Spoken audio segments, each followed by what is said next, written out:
Two of Pentacles. The Two of Pentacles is a card about balance, often also about partnership. You are likely to be trying to keep two broad areas of life, money and health, love and work, etc., in balance. This card is generally considered to be a positive omen. General, two main issues are foremost in your mind. You may need to pull back from trying to pay attention to quite so many things. Multitasking is not your friend now. You may need to cut down on the things you are doing in order to focus on your two main priorities. Your financial situation may need to be more balanced. Be sure that you are paying attention there. Work. You may need to consider taking a risk. You can limit the chance you will need to take, but you cannot fully prevent being somewhat exposed. Don't run around like a chicken with your head cut off. Focus on just two main tasks at most. If you're looking for work, find two main prospects and do your homework on these, rather than blanketing potential work situations with applications. Love. If you're currently in a committed relationship, you and your sweetheart may be having trouble finding time and energy for each other. Make sure that your relationship remains high on your priority list, otherwise it won't be there when you come back for it. If you're looking for love, don't tell yourself that you are ready if you are truly not ready for a relationship. You don't have to be perfect first, but you do have to be willing to create the time, space, and energy to put into romance. Finances. Pay attention to the bottom line. Be sure that you know where you are financially. You may need to get things in balance, e.g. either spending less or bringing in more money in order to build a sounder financial future. This is a good time to invest wisely. This is not necessarily a great time to spend or speculate financially. Health. You need to balance your health efforts with your personal and professional responsibilities.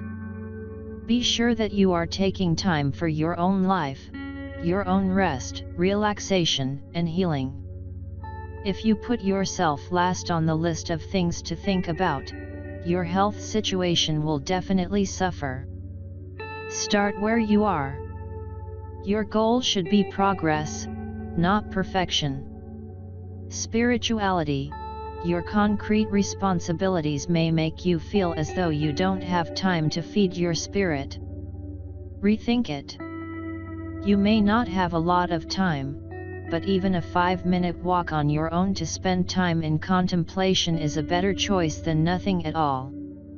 Remember that you must offer nourishment to body, mind, and spirit, in order to truly be in any sort of balance. Tarot history.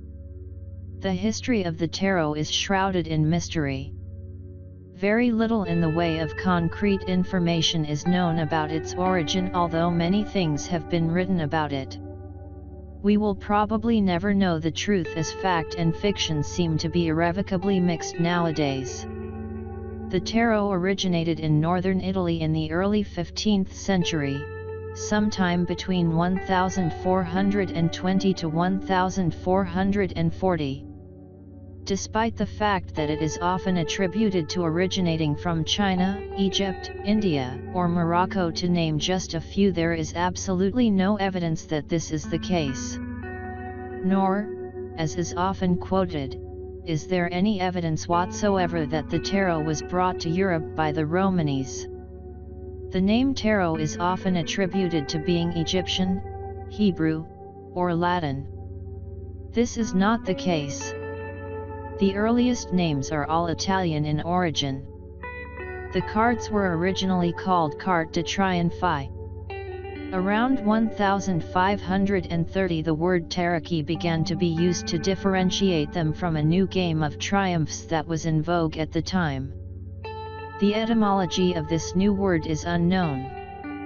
The German variant was known as tarot and the French tarot.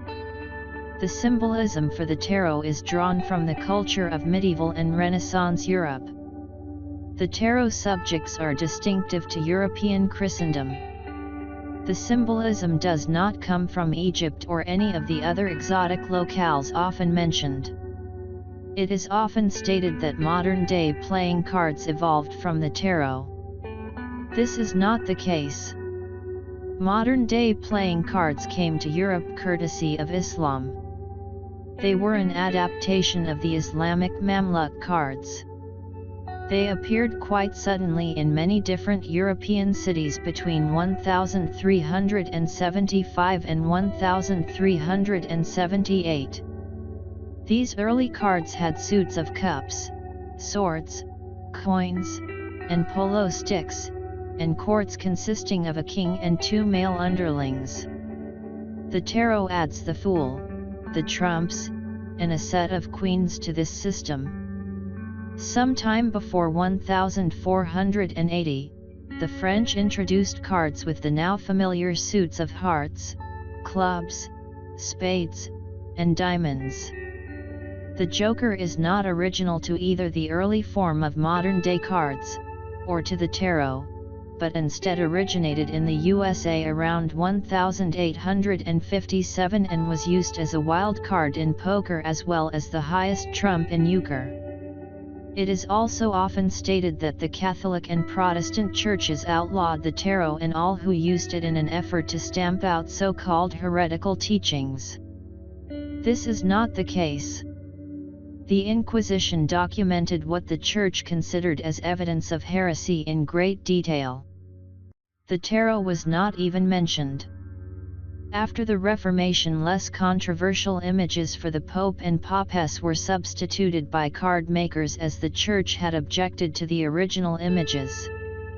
It is often said that the tarot was not used as a divination tool prior to 1781.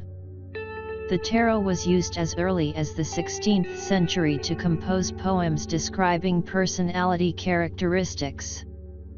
There is historical evidence that in one case at least these verses were presented as relating to the person's fate. In other words, divination.